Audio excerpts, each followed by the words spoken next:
बेटी की परवरिश।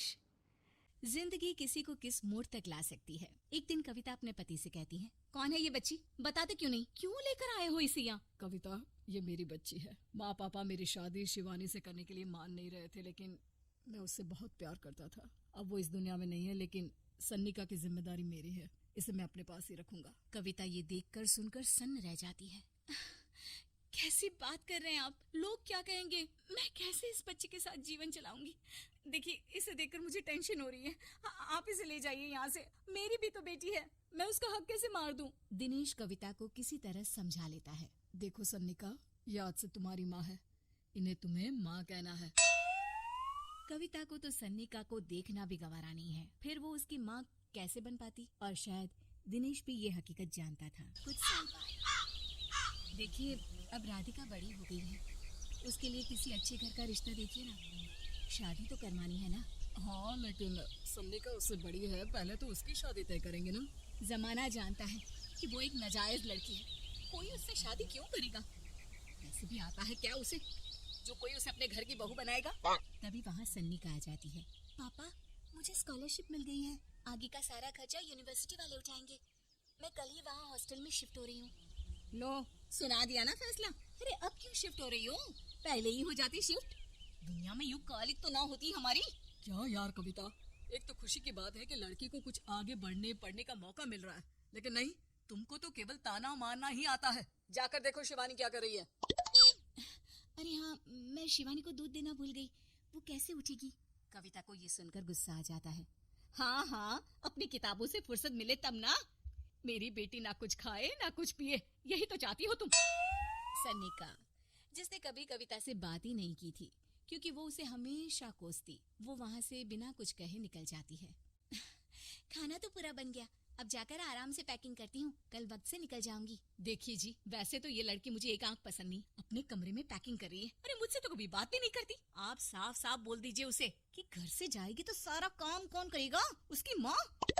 माँ का नाम सुनकर सन्निका भी वहाँ आ जाती है। नहीं, वो कैसे करेंगी, वो तो मर गई है ना। उस मनहूस औरत को मेरे घर में याद करने की कोई जरूरत नहीं है, समझी? वैसे भी ना होते हुए भी तेरी शक्ल में लगता है कि वो हमारे बीच में ही है हमेशा से। तो ठीक है ना, जब जा रही हूँ तो क्यों प्रॉब्लम हो रही है आपको? सन्निका घर से निकल रही थी। कविता ना चाहते हुए भी सन्निका को रोक लेना चाहती थी, और वजह थी सिर्फ उसकी सोशल लाइफ का डिस्टर्ब हो जाना। किटी में कविता की सहेलियाँ कहती हैं, क्या बात है, तुम परेशान सी लग रही है, सब ठीक तो है ना?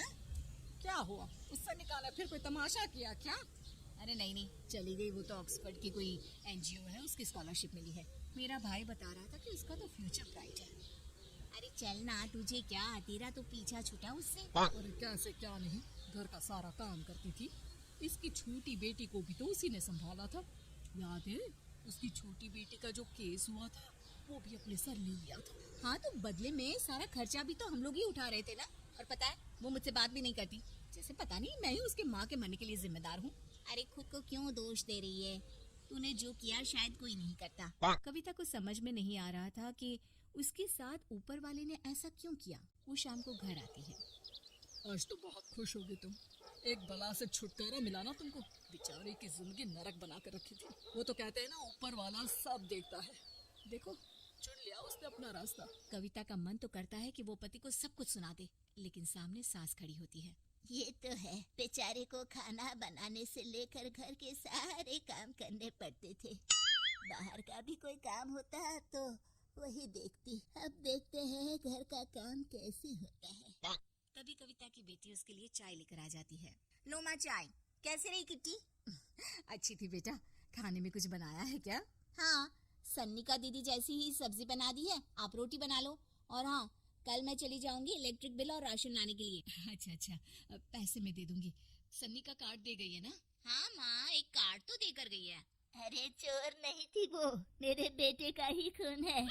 पता नहीं कितना घमंड भरा है इसमें। अरे छोड़ो ना माँ, जिसको जो बनना था वो बन ही जाएगा। अच्छा माँ, कल चलना है उसके कॉलेज में, सभी पेरेंट्स को बुलाया गया है। अब कविता तो जाने से रही, तो हम ही साथ चलते हैं। हाँ बेटा, उस बिन माँ की बेटी का है ही कौन। अब क्या था, कविता का गुस्सा फूट पड़ता है। हाँ, आप लोगों के जैसे तो इंसान नहीं देखे मैंने। अरे मेरे सामने ही अपनी नाजायज बेटी को लाकर बिठा दिया। रोज मैं उसे देखती तो एहसास होता कि कैसे आपने मुझे इतना बड़ा धोखा दिया। जरा सोचिए तो, अगर ऐसा ही कुछ मैंने किया होता तो? अरे रहने दे, क्या नहीं किया तूने उसके बदले में। उस मासूम के साथ क्या क्या करती थी सब जानते हैं हम। अरे छोड़ो ना माँ, ये तो एक बात लेकर बैठ जाती है। चलो सोने चलते हैं। अगले दिन दिनेश और उसकी माँ सन्निका के कॉलेज में जाते हैं। कैसी हो बेटा? मेरा नाम रोशन करना। जरूर पापा। ये ले बेटा, पैसे रख ले। नहीं, वो कविता ने काट दिया है। अरे बेटा, वो माँ है तुम्हारी, उसका नाम क्यों लेती हो? अरे हटाओ दी, क्या ही क्या है उसने इसके लिए, क्यों माँ बोले?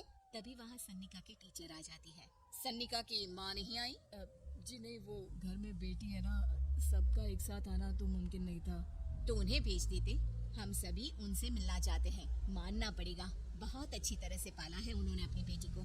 क्या घर का काम, क्या बाहर काम, कॉन्फिडेंस तो कूट कूट कर भरा है। पैसे रुपये के लिए भी इसे किसी का मुंह नहीं देखना पड़ता। स्कूली शिक्षा भी लाजवाब है। पिता और दादी को एहसास होता है कि जिस कविता के पालन पोषण पर उन्हें हमेशा से शक रहा, वो सन्निका के भविष्य के लिए किसी वरदान जैसा साबित हुआ।